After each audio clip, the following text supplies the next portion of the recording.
Hello పిల్లలు, మనవలు వచ్చి కూర్చోండి. మనం మరి భాగవతం చెప్పుకుందాం.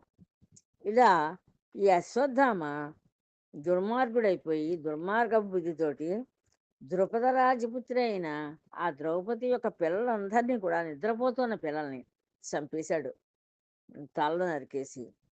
ఆ వార్త ఆ వార్త విని ఆవిడ సహించలేకపోయింది పాపం. తట్టుకోలేక బాధని చాలా దుఃఖపడేది. చెక్కిళ్ళ మీద కన్నీళ్లు కాలువ కట్టలా కారేయట. ఏడ్చి ఏడ్చి జాలితోటి నేల మీద పడి దొర్లుతూ అందట ఆ ద్రౌపది.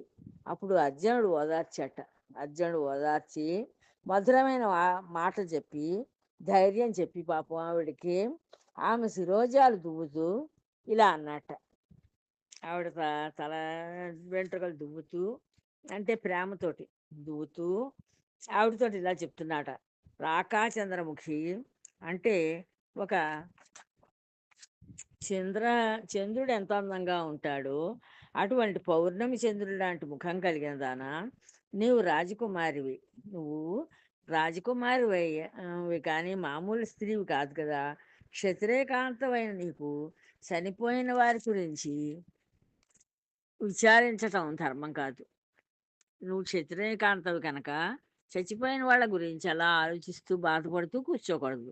ఇదిగో విను, ఆ అశ్వత్థామ దయాదాక్షిణ్యాలు లేనివాడు కనుక నీ బిడ్డల్ని సంహరించాడు. వాడికి దయాదాక్షిణ్యాలు లేవు. బ్రాహ్మణ పుట్టుక పుట్టాడు, కానీ వాడికి బ్రాహ్మణ నక్ష జాలి దయ అనేవి లేవు.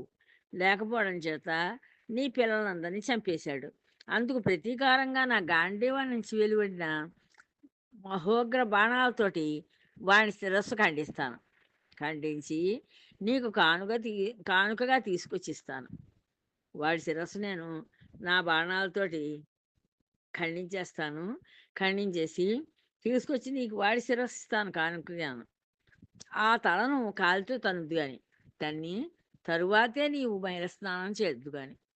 పిల్లలు చంపేశాడు కదా, మరి వాడు ఆ మైలస్నానం వాడి తలకాయ నేను తెచ్చి నీకు ఇచ్చిన తర్వాత అశ్వత్థామ తలకాయి, ఆ తలకాయని నువ్వు కాలితో తన్ని నీ కసి తీర్చుకుని అప్పుడు మైలస్నానం చేద్దు కానీ అని చెప్పాడు అర్జునుడు ఈ ద్రౌపదితోటి. ఈ విధంగా ద్రౌపదికి నచ్చజెప్పి ఆత్మీయుడైన కృష్ణుడు మేలుని ప్రశంసిస్తున్నట్ట. కృష్ణ భగవానుడు మేలు బాగా చెప్పావు అని చెప్పి ఆయన ఈ అర్జునుడు చెప్పిన మాటలకి బాగా చెప్పావు అంటున్నట్ట. కవచాన్ని ధరించి గాంధీవాన్ని చేతపట్టి కవచాన్ని కట్టుకున్నాడు. ఒంటికి గాంధీవాన్ని చేతితోటి పట్టుకున్నాడు. కపిధ్వజంతో కూడిన రథాన్ని, ఈ కపిధ్వజం పైన ఉంటుంది ఆ జెండా. ఆ జెండాతోటి ఉన్న రథాన్ని ఎక్కాట ఈ అర్జునుడు. ఎక్కి సారథి అయిన గోవిందుడు ఈ కృష్ణ భగవానుడేమో సారథిగా ఉన్నాడు. ఉండి ముందుకు నడిపిస్తున్నాడు కృష్ణ భగవానుడు రథాన్ని. అశ్వత్థామను వెంబడించాడు అర్జునుడు. అశ్వత్థామని రథం మీద కూర్చుని వెంబడించాట. శిశుహంత అయిన అశ్వత్థామ తనను సంహరించడం కోసం సన్నద్ధుడై వస్తున్న విజయుణ్ణి చూశాట. చూసి విభ్రాంతుడై, అయ్య బాబోయ్ వీడు వచ్చేస్తున్నాడు అర్జునుడు నన్ను చంపడానికని చెప్పి ఇంకా వాడికి దిక్కుతోచక ప్రాణాలు కాపాడుకోవడం కోసం ఆలోచించాడు. ప్రాణాలని ఎలా కాపాడుకోవాలి అని చెప్పి అర్జునుడు వచ్చాడంటే వీడు వదలడు, చంపేస్తాడు అని చెప్పి ఆలోచిస్తున్నట్ట. పూర్వం కన్నా కూతుర్ని మోహించి పూర్వం కన్న కూతుర్ని మోహించి కామాతురుడైన బ్రహ్మదేవుడు పరమశివుడిని చూచి లేడు రూపం దాల్చి పరిగెత్తినట్లుగా కాలి కొద్దీ పరిగెత్తాడు. ఈయన కాలి కొద్దీ ఎంత దూరం గబగబా పరిగెత్తగలిగితే అలా పరిగెత్తుకుని వెళ్ళిపోతున్నట్ట. ఎందుకని ఈ అర్జునుడు తరువుకు వస్తున్నాడు రథంలోను, చంపేస్తాడు ఎలాగాను. వాడి ప్రాణం అంటే వాడికి భయం. చంటి పిల్లలు పడుకున్న వాళ్ళ ప్రాణాలు అయితే తీసేసాడు, కానీ వాడి ప్రాణం వాడికి భయం కదా! మరి ఎక్కడ పోతుందో అని భయం కదా! అందుకోసమని ఆ ప్రాణ భయంతోటి కాలి కొద్దీ ఎంత దూరం ఎంత వేగంగా పరిగెత్తగలిగితే అంత వేగంగా పరిగెడుతున్నట్ట. ఈ ప్రకారం కాళ్ళలో సత్తువ ఉన్నంత వరకు పరుగు ఎత్తుతున్న అశ్వత్థామ ఒక్క మాట వెనక్కి తిరిగి చూశాడు. అలా పరిగెత్తుకుపోతున్నాడు ముందుకి. పరిగెత్తినప్పుడు ముందుకెడతాం కానీ వెనక్కి చూడటం కదా! మరి వెనకేం జరుగుతుందో తెలీదు. అందుచేత వీళ్ళు ఎంత దూరం వచ్చారు? తనకి దగ్గరగా వచ్చేసారా? ఇంకా దూరంగా ఉన్నారా చూడడం కోసానని ఒకసారి వెనక్కి తిరిగి చూశాట ఈ అశ్వత్థామ. పార్థుని రథాశ్వాలు అలసిపోయినట్లుగా తెలుసుకున్నాడు. ఈ అర్జునుడి యొక్క రథాలు అలసిపోయినట్లుగా కనిపించాయి ఈయనకి. కనిపించేసరికి అమ్మయ్య! ఈ అశ్వాలు అలసిపోయాయి కనుక ఇంక తొందరగా రాదులేనా వెనక్కాల అని కొంత ఊపిరి పీల్చుకున్నాడు. ఇక తన ప్రాణాన్ని రక్షించుకోవడానికి వేరే ఉపాయం లేదని నిశ్చయంతోటి ఆచమనం చేసి అచంచల చిత్తంతో ప్రయోగమే గాని ఉపసంహారం తెలియని బ్రహ్మశిరోనామక శాకాస్త్రాన్ని పార్థునిపై ప్రయోగించాడు. ఇంకేమైనా సరే నా ప్రాణాలను నేను దక్కించుకోవాలి. అందుకోసానని నాకు ఈ బ్రహ్మ శిరోనామకాస్త్రం నేను వేయడం చేతనవును నాకు. అంచేత ఆ అస్త్రాన్ని కనుక వేస్తే ఇంక తిరుగులేదు. దాన్ని వెనక్కి తిప్పడం మాత్రం నాకు చేత కాదు. చేత కాకపోయినా ఆ అస్త్రాన్ని వేసేసానంటే అది తరుముకుంటూ వెళ్ళి అర్జునుడిని చంపేస్తుంది. అంచేత నాకు ముందు ప్రాణభయం పోతుంది అని చెప్పి ఆలోచించుకుని ఈ అశ్వత్థామ ఆ మంత్రం ఉంటుంది దానికి. అందుకోసం ఆచమనం చేసి ఆ మంత్రం చదువుకుని ఆ బ్రహ్మశిరోనామకాస్త్రాన్ని విడిచిపెట్టాట. పార్థుడిపై ప్రయోగించాడు అశ్వత్థామ. ఆ బ్రహ్మశిరోనామకాస్త్రం ప్రచండ తేజంతో దిగ్దిగంతాలు వ్యాపించింది. అది ఆ ఆ బ్రహ్మనామ శిరోకాస్త్రం అది దాంట్లోంచి వచ్చే తేజస్సు ఉందే, ఆ తేజస్సుతోటి మొత్తం ప్రపంచం అంతా నిండిపోయింది. ఆ వెలుగుతోటి నిండిపోయి సర్వప్రాణులకు భయం కలిగిస్తూ ఆ చూసి వాళ్ళందరూ భయపడిపోతున్నారు. బాబోయ్! ఇదేమిటి ఇంత వేగంగా ఇంత కాంతివంతంగా వచ్చేస్తోంది ఈ అస్త్రం అని చెప్పి అక్కడ ఉన్న ప్రాణులన్నీ కూడా భయపడిపోయాయట. ప్రాణభయంకరం వై తోచిన హరికి అర్జునుడు ఇట్లనియే అలాగా అది తరుముకొస్తూ ఉంటే సర్వప్రాణులకి భయం కలిగింది. ఆ విజృంభణ చూసి అర్జునుడు కృష్ణుడితో చెప్తున్నట్ట, పద్మనైనా ఓ కృష్ణయ్య, భక్తజన రక్ష పరాయణ కృష్ణ, భక్తులందరినీ నువ్వు రక్షిస్తావు కదా ఓ కృష్ణ. సంసార జ్వాలల్లో తప్పించిపోతున్న జనుల కష్టాలని పోగొట్టడం నీకు తప్ప మరొక శిక్షం కాదు. ఈ సంసార లోంచి వచ్చే ఈ జ్వాలలు ఉన్నాయి, అలాంటి జ్వాలల్లో తప్పించిపోతూ ఉంటారు జనులందరూ కూడా కష్టాల్లో పడి. అలాంటి కష్టాలన్నీ కూడా పోగొట్టగలిగిన వాడు నువ్వు. ఇంకెవరు కష్టాలను పోగొట్టలేరు అలా సంసారంలో పడి కొట్టుకుంటూ ఉన్న వాళ్ళకి. నీవు సాక్షాత్తు సర్వేశ్వరుడివి. నువ్వు సాక్షాత్తుగా సర్వేశ్వరుడు అయ్యా. ఈ ముల్లోకాలకు అవ్వలి వాడవు. ఈ 3 లోకాలలోనూ ఉండవు నువ్వు, ఇంకా పైన ఎక్కడో ఉంటావు. ఆది పురుషుడవు అయిన ప్రభువుడవు నువ్వు. ఆది పురుషుడవు, మొట్టమొదటి పుట్టినవాడవు నువ్వే. నీవు ముముక్షువులకు జ్ఞానాన్ని ప్రసాదించి మాయను మటుమాయం చేస్తావు.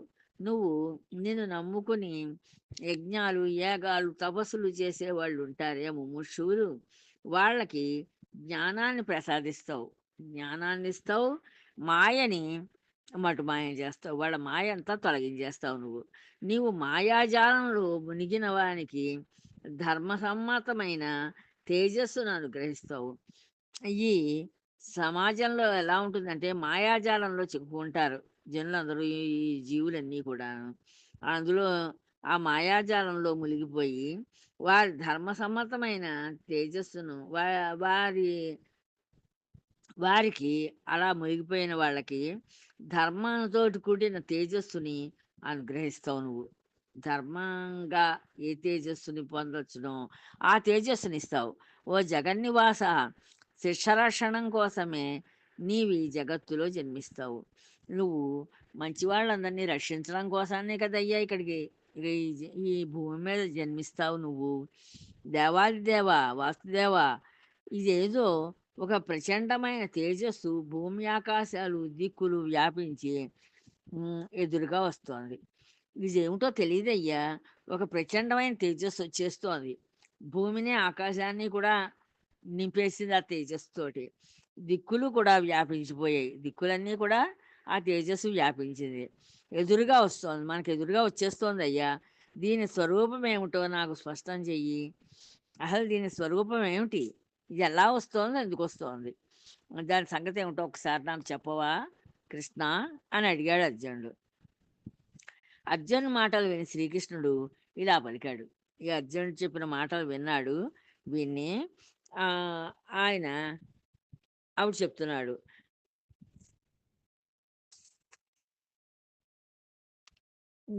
ఓ అర్జున, ఆ, నువ్వు ఆ, చెరుగుతూ ఆ వచ్చేది బ్రహ్మాస్త్రం. అలా నిప్పులు కక్కుతూ కాంతివంతంగా వచ్చేస్తోంది మీదకి.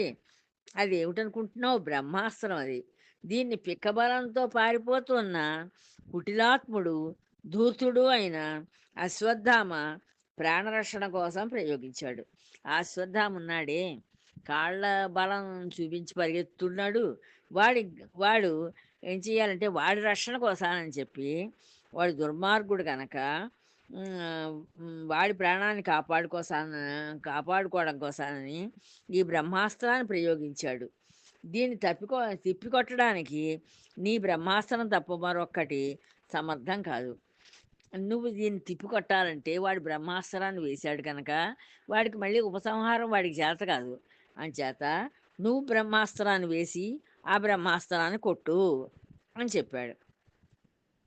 నీ దగ్గర ఉన్న బ్రహ్మాస్త్రం ఒకటే దాన్ని తిప్పి కొట్టగలుగుతుంది. ఇంకా ఏ అస్త్రం వేసినా పనికిరాదు దాని ముందు. అది పనికిరానిదే.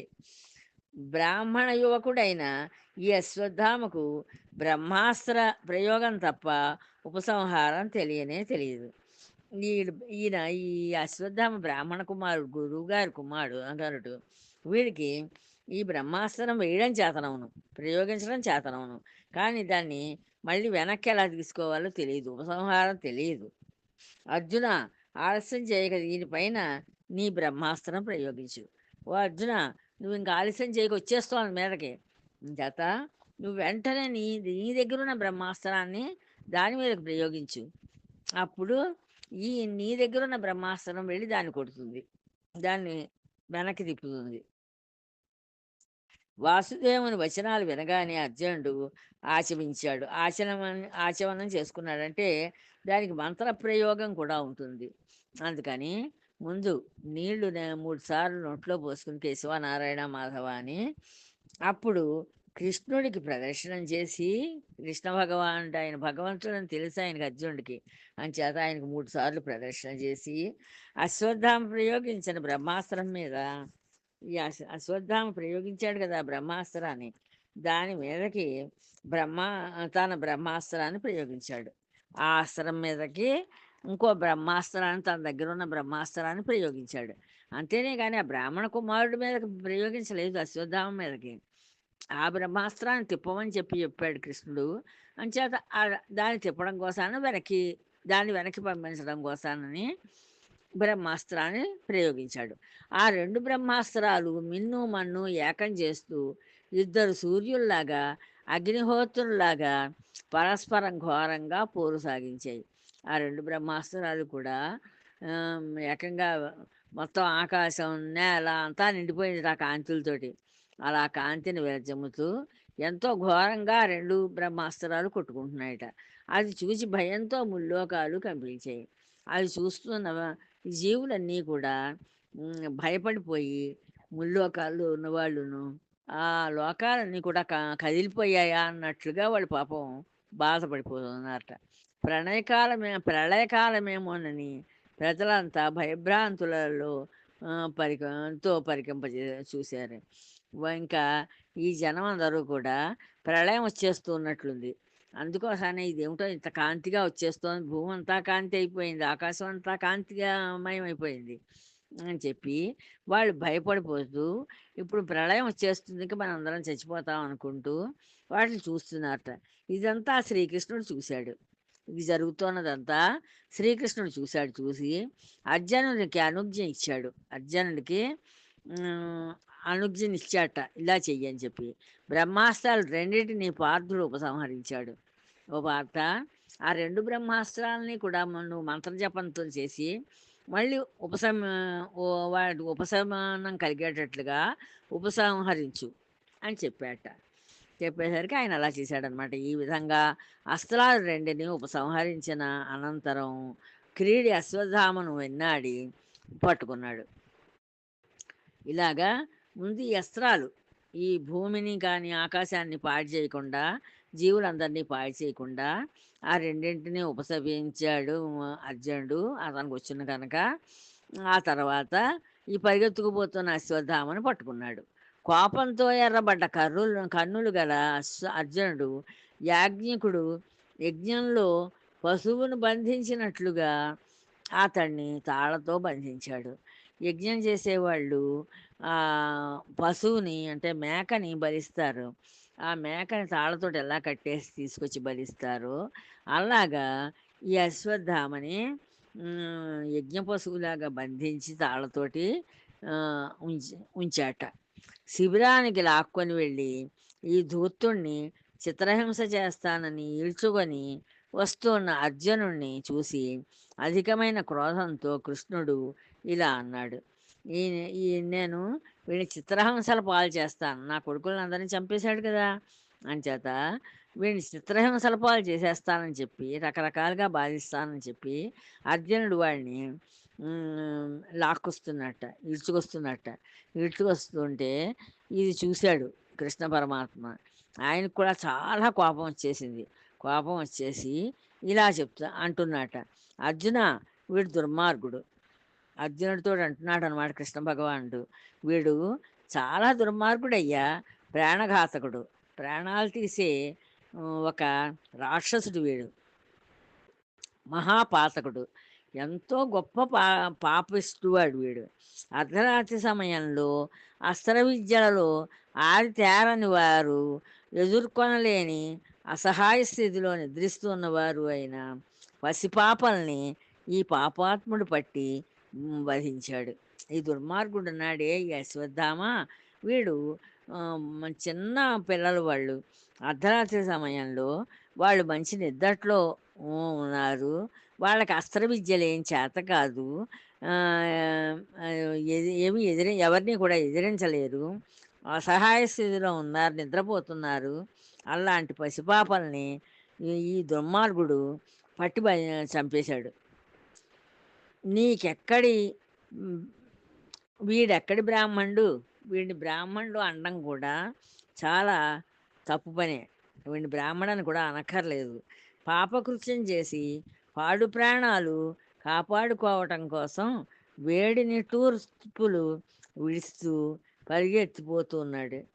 వీడేం చేస్తున్నాడు, పాపం చేశాడు, చాలా గొప్ప పాపిష్టివాడు వీడు. పాపం చేశాడు, పాపం చేసి పైగా తన ప్రాణాలని కాపాడుకోవడం కోసానని పరిగెత్తుకుపోతున్నాడు.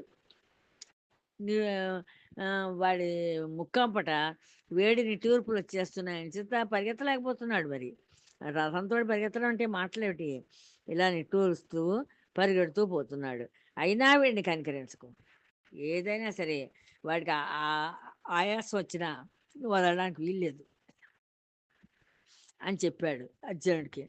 ఫల్గుణ, భయపడిన వాడిని, దిగులతో మతిభ్రమించిన వాడిని, నిద్రపోయిన వాడిని, మద్యపానం చేసి మైమరచిన వాడిని, పరాజితుడై పారిపోయేవాడిని, కదలక మెదలక పడి ఉన్నవాడిని రక్షించమని వేడిన వాడిని, ఆడువారిని చంపటం ధర్మం కాదుగా. అది ధర్మం ఏమిటో చెప్పాడనమాట ఈ కృష్ణ పరమాత్మ అర్జునుడితోటి. ఓ ఫల్గుణ, భయపడిన వాడిని చంపకూడదు. దిగులుతో మతి భ్రమించిన వాడిని చంపకూడదు. నిద్రపోయిన వాడిని చంపకూడదు. మద్యపానం చేసి ఒళ్ళు తెలియకుండా పడున్న వాడిని చంపకూడదు. పరాజితుడై అంటే ఓడిపోయి మన చేతుల్లోనూ పారిపోయేవాడిని చంపకూడదు. కదలక మెదలక పడి ఉన్నవాడిని చంపకూడదు. రక్షించమని వేడుకుంటున్న వాడిని చంపకూడదు. ఆడువాళ్ళని చంపకూడదు. వీళ్ళెవరిని కూడా చంపకూడదయ్యా, అది ధర్మం అని చెప్పాడు. ఎవడు కనికరం లేకుండా తన ప్రాణాలు కాపాడుకోవడం కోసం పరుల ప్రాణాలు తీస్తాడో అటువంటి దుర్మార్గుడు నరకలోకంలో నానా దుఃఖాలు అనుభవిస్తాడు.